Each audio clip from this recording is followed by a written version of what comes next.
존경하고 사랑하는 우리 구독자 여러분 반갑습니다. 여러분의 천만 라디오 천희장입니다. 이제 3교시네요. 벌써 7시.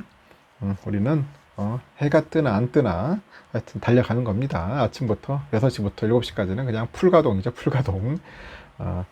하여튼 지금까지 잘 따라오셨어요. 여러분 힘드신데 아침에 일어나가지고 영상 듣는 게 보통 쉬운 게 아니에요. 저도 힘들지만은 이게 따라 듣는 것도 이게 보통 일이 아닌 건데 제가 그 여러분들의 그 심리 상태 잘 알고 있습니다. 하여튼 즐겁게 재미있게 합시다. 유쾌하게. 그렇지 않으면 힘들다고 했죠. 제가 전 시간에 이게 뭔가 이게 즐겁거나 재미가 없으면 하기가 싫어. 진짜 하기가 싫어요. 안 그렇습니까? 남녀간의 관계도 그렇잖아. 이게 재미가 없고 즐겁지가 않으면 연락하기도 싫어. 만나기도 싫고 쳐다보면 뭐 할 거야. 즐겁지가 않은데 막 짜증나잖아. 어떤 때 그러면 만나지 않는 거에 나을 수도 있습니다. 똑같은 거예요. 삼성전자를 재밌어하고 즐거워하고 해야지. 이제 그런 감정들이 계속 사라지면은 결국 이제 삼성전자 포기하는 거지. 포기하고 이제 탈출해야죠. 탈출하고 빨리 매도하고 나가야 돼요. 손절을 하든지 익절을 하든지 빨리 탈출해야 한다. 뭐 탈출은 뭐 지능순이라고 하던데 빨리 탈출하고 뭐 다른 데 가서 뭐 기웃거리시든지 뭐 투자를 하시든지 포기를 하든지 그렇게 하시면 됩니다. 빨리 결정을 하셔야 합니다. 그렇게 결정하셔서 두 번 다시 이제 삼성전자 기웃거리지 마세요. 하지 마시고 누구 말처럼 그냥 뭐 은행에다 넣어놓으세요. 예금금리 요즘 보니까 한 2% 3% 주는데 뭐 그거라도 좀 받아야 하지 않겠습니까? 아주 선택의 폭은 넓어요. 넓으니까 참고하시고 지금 삼성을 이끄는 이재용 부회장에 관련된 이야기를 잠시 해볼게요. 현재 보니까 국내 대기업의 오너 일가 특히 경영권 승계 움직임에 제기가 현재 들썩들썩 거린다는데 들썩들썩 주요 사업을 물려받은 후계자들은 현재 호실적이죠. 호실적을 이제 기반으로 해가지고 뭔가 승진 명분을 쌓아야 돼. 승진 명분. 뭐 실적도 없는데 승진하면 욕도 먹겠죠. 그룹사 지배구조 정점에 있는 그 회사의 지분을 약간 늘리면서 영향력을 현재 확대를 하고 있는 거예요. 국내에서 가장 주목받는 기업이 어딜까? 딱 보니까 결국은 삼성이겠지 뭐. 2020년 10월인데 이건희 회장 그 별세 이후에 삼성그룹은 공식적인 총수의 부재 상태였어요. 부재 상태 운영됐고 이재용 부회장이 또 국정농단 사건으로 이제 실형을 또 선고받아가지고 이제 취업 제한 규정에 발목이 이제 잡혔잖아요. 잡히면서 이제 그룹 전반에 그 걸쳐가지고 경영권을 행사할 수 없었어요. 그때. 하지만 지난 8월 15일 광복절 특별 사면으로 복권이 되는 거야. 그래서 이 부회장은 현재 국내외를 오가면서 존재감을 이제 과시하고 있는 것 같습니다. 조금씩 이제 과시하고 있어요. 8월 19일 날 보니까 삼성전자 기흥반도체 R&D 단지 이제 기공식에 참석을 해요. 그리고 추석을 하루 앞둔 지난 8일에 보니까 대통령 특사 자격으로 멕시코로 갔더라고. 멕시코. 안드레스 미누엘 로페스 오브라도르 멕시코 대통령을 만났습니다. 뭔 이름이 이렇게 길어 또. 하여튼 멕시코 대통령을 만났고 2030년 부산 엑스포 유치 활동에 나서고 있어. 지금 보니까. 그리고 삼성전자 그 가전 공장하고 삼성 엔지니어링의 그 정유 공장이 있어. 정유 공장 건설 현장을 찾아가지고 임직원들을 이제 격려를 했다고 합니다. 제기에서는 이 부회장의 본격적인 활동을 보니까 회장 승진이 임박했다고 이제 해석들을 하는가 봐요. 그동안 뭐 비공식적이었던 움직임에서 이제 벗어나가지고 이제 공개 활동을 하는 거겠지. 삼성그룹 총수로서의 존재감을 드러내고 있는 거예요. 중요한 건 뭐냐? 이제 회장의 승진 시기 언제냐? 도대체 언제야? 10년간 부회장으로 활동했던 그가 삼성그룹 회장이 언제 오르냐가 이제 관건인데 다른 기업 오너의 그 후계자들과 달리 이 부회장은 실질적인 삼성그룹의 총수야, 총수. 그 역할을 해왔어. 뉴 삼성을 강조하면서 삼성그룹의 변화를 이야기할 수 있는 자신감 역시 뭔가 이런 배경이 있기 때문이지 않은가 봅니다. 그래서 유력하게 거론되는 승진 시기가 오는 11월 또는 12월이 아니겠나 그렇게 봅니다. 12월 또는 12월. 그 둘 중에 하나겠죠. 11월에는 삼성전자 창립기념일이 있어. 11월 1일이고 12월은 삼성그룹의 정기 임원 인사가 있는 날이야. 과거에 이건희 회장의 회장 그 승진일 역시 12월이었대요. 12월. 이에 맞춰서 이 부회장이 삼성그룹 회장이 오를 것이라는 그런 예측이 나오는데 다만 삼성 측은 근거 없는 추측이다 그런 입장이에요. 얘들은 항상 근거 없다, 사실 무근이다, 알려줄 수 없다. 항상 이런 식으로 얘기를 해요. 삼성은. 그래서 이제 그룹 안팎에서 이재용 부회장의 승진 시기에 대해서 나오는 것을 알고 있다. 알면서도 구체적인 일정에 대해서는 알지 못한다. 그런 얘기를 항상 하죠. 그런데도 그 이 부회장의 승진에 이목이 쏠리는 건 그만큼 삼성이 한국 경제에 미치는 영향력이 커요. 엄청 크잖아요. 지난해 삼성은 국내 기업 중 매출액 기준 1위, 1등, 1등. 항상 1등이지 뭐. 매출액은 279조 6,048억 정도 되고, 영업이익은 51조 6,339억이고, 2등에 이름을 올린 현대차가 매출액이 117조 6,106억, 영업이익은 6조 6,789억. 이거 보면 현대차는 매출액 대비 영업이익이 형편없어요. 6조야, 6조. SK 매출액은 98조 3,250억, 영업이익은 4조 9,350억입니다.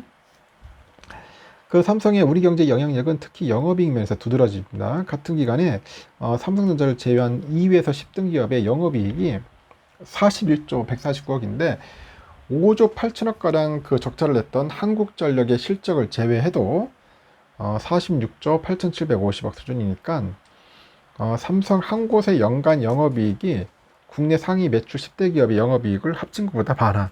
그러니까 삼성의 영향력이 장난이 아니라는 거죠. 장난이 아니다. 이재용 부회장이 이제 회장에 오를 경우에 해야 할 과제가 있어요. 삼성에 대한 완전한 경영권 확보가 이제 중요하겠죠. 꼽히는 건데, 그 삼성그룹 핵심 기업이 누구냐, 삼성전자를 완전히 장악할 수 있느냐가 중요한 거예요. 삼성의 지배 구조가 참 재밌어요. 보면은 어떻게 되느냐, 이재용 부회장, 이게 삼성물산이야. 삼성물산이 삼성생명, 그리고 이제 삼성전자, 이렇게 이제 이어지는 것 같아요. 이 부회장이 직접 부여한 삼성전자 지분이 많지 않기 때문에 일각에서는 경영권 방어가 쉽지 않을 수 있다는 지적도 나오는데, 그 각 회사의 올해 반기 보고서를 보니까 이 부회장이 직접 보유한 삼성전자 지분율은 보통주 기준 했을 때 1.63%밖에 안 돼요. 그런데도 그가 삼성전자 오너로 활동할 수 있는 건 그 삼성전자의 그 최대 주주인 삼성생명, 그리고 삼성물산, 이 물산에 대한 영향력이 막대하기 때문에 그렇죠. 그 삼성생명하고 물산의 삼성전자 지분율은 각각 8.51%, 5% 정도 돼요. 그래서 이 부회장은 삼성물산 최대 주주 17.97%의 지분을 가지고 있고, 삼성생명의 핵심 주주는 이 부회장과 삼성물산으로 이제 각각 10.44%, 19.34% 정도 이제 가지고 있는 거예요. 문제는 그 보험사의 그 계열사 주식 보유를 총 자산의 그 3%로 제한하는 보험업법 개정안이 이제 시행됩니다. 보험업법 보니까 보험사의 계열사 주식 보유를 총 자산의 3% 제한. 이 경우에 삼성생명 보유한 삼성 계열사 지분의 상당량을 매각해야 한다, 뭐 그런 이야기도 있죠. 그래서 삼성생명을 고리로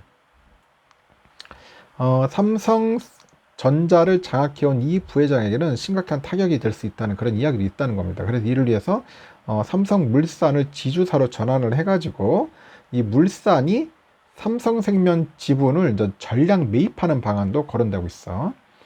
근데 기업 규모를 고려하면 막대한 자금이 이제 필요해가지고 쉽지 않다는 게 이제 중론인데, 하여튼 그런 상황이 있습니다. 하여튼 이재용 부회장은 이제 그 승진과 함께 이제 삼성그룹 컨트롤 타워가 5년 만에 복원될지도 관심사예요. 59개 계열사가 있는 삼성그룹을 총수 혼자서 이끌기라는 사실상 불가능하겠죠. 그래서 삼성그룹은 뭐 비서실, 뭐 전략기획실, 미래전략실 이렇게 이름을 바꿔가면서 그룹을 이끄는 컨트롤 타워 역할을 했는데, 저번에 국정농단 사건 때문에 그 미전실이 이제 전격 해체됐죠. 그리고 당시 해당 부서 인력이 250명에 육박했어요. 지난해 12월에는 또 보니까 그 정현호 그 사업지원 태스크포스 TF 팀장이죠. 이 사람이 이제 부회장으로 승진했을 당시에 재계에서는 삼성이 컨트롤 타워를 만들기 위한 사전 포석 아니냐, 그런 해석도 나왔는데, 정 부회장은 미전실 핵심으로 꼽히는 인사지원 팀장이었죠. 그 미전실 해체 이후에 잠시 물러났지만은 다시 복귀를 해가지고 삼성그룹 사업 전반에 대한 전략을 모색하는 그 사업지원 TF의 책임자로 이제 일해왔어요. 다만 그 미전실의 해체 배경 등 부정적인 이미지를 개선하는 것도 이제 남은 과제라고 합니다. 지금 이미지 개선해야겠지. 그래서 이제 전에 이제 김상조죠. 김상조 전 공정위원장. 2016년에 국정농단 청문회에서 그 미래전략실은 막강한 권한에도 책임을 지지 않았다. 무리한 판단이나 불법 행위로 이어지는 경우가 없지 않았다. 막 이렇게 막 지적을 했어요. 김상조 위원장이 전에. 하여튼 컨트롤 타워는 어느 기업이나 있어요. 있는데 이제 미전실 다시 만든다고 해도 문제될 게 없다. 그러면서도 과거 그 미전실의 영향력을 고려할 때 어느 정도 제한이 필요해 보이지 않겠나 그렇게 이야기들을 하고 있는 것 같습니다. 하여튼 삼성은 이렇게 흘러가는 것 같아요. 그리고 이재용 회장은 뭐 회장으로 승진하지 않겠나 저는 그렇게 봅니다. 12월 정도 저는 예상을 하고 있어요. 또 재미있는 댓글이 있는데, 이거 좀 재밌다기보다는 좀 안타까울 수도 있어요. 퇴직금을 3전에 다 넣었다? 퇴직금? 퇴직금을 넣었다. 근데 30% 날라갔습니다. 30% 날라갔습니다. 날라간 게 아니에요. 지금 마이너스 이제 보이고 있죠. 30%인데, 제가 볼 때는 약간 좀 고점에 좀 물려 있었던 것 같아요. 내가 삼성전자가 보니까 8만원부터 됐나? 초일류 기업인데 믿고 투자했는데 끝없이 투락하니 버티기 힘드네요. 이재용이 아무것도 안 하는 건지 못 하는 건지 원망스럽네요. 여러분, 아까 제가 이재용 얘기했죠. 지금 이재용 회장 이런 상태예요. 이제는 조금씩 활동을 할 건데, 문제는 퇴직금을 넣었다. 그 퇴직금을 왜 넣었는지 난 그걸 진짜 알고 싶습니다. 만약에 장기 투자식으로 넣어놨으면 그냥 가는 거고, 뭐 그렇지 않고 단기적으로 넣어가지고 돈을 뺀다고 하면은 비추야, 비추. 절대 하면 안 돼요. 이렇게 몰빵식으로 넣어놓고 나중에 1년 후에 빼서 써야 합니다. 그러면 왜 투자를 해? 하면 안 되지. 그냥 예적금 내야지, 예적금.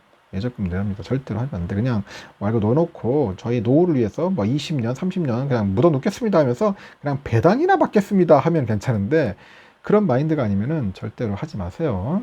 30% 날라갔지만은 좀 참아야지 뭐. 존버해야 돼, 존버. 존버하십시오. 존버하다 보면은 올라갑니다. 올라갈 수 있으니까 좀 시간이 좀 필요하겠지만은 이 꽉 물고 가야 돼요. 어쩔 수 없어요. 지금 상황에서 손절하고 싶어도 하지도 못할 테고 그냥 꾸준하게 멘탈 관리, 정신 강화하면서 버텨나가는 수밖에 없을 겁니다. 정 힘들면 그렇게 하다가 이제 본전 오면은 빨리 탈출하셔서 나가시고 아니다 싶으면은 끝까지 가는 거고 한번 본인 스스로 잘 판단하셔서 결정하셨으면 좋겠어요. 또 이런 유사한 분들이 있을 것 같아서 제가 얘기하는 겁니다. 여기까지 하겠습니다. 3교시는 즐거운 하루 보내십시오.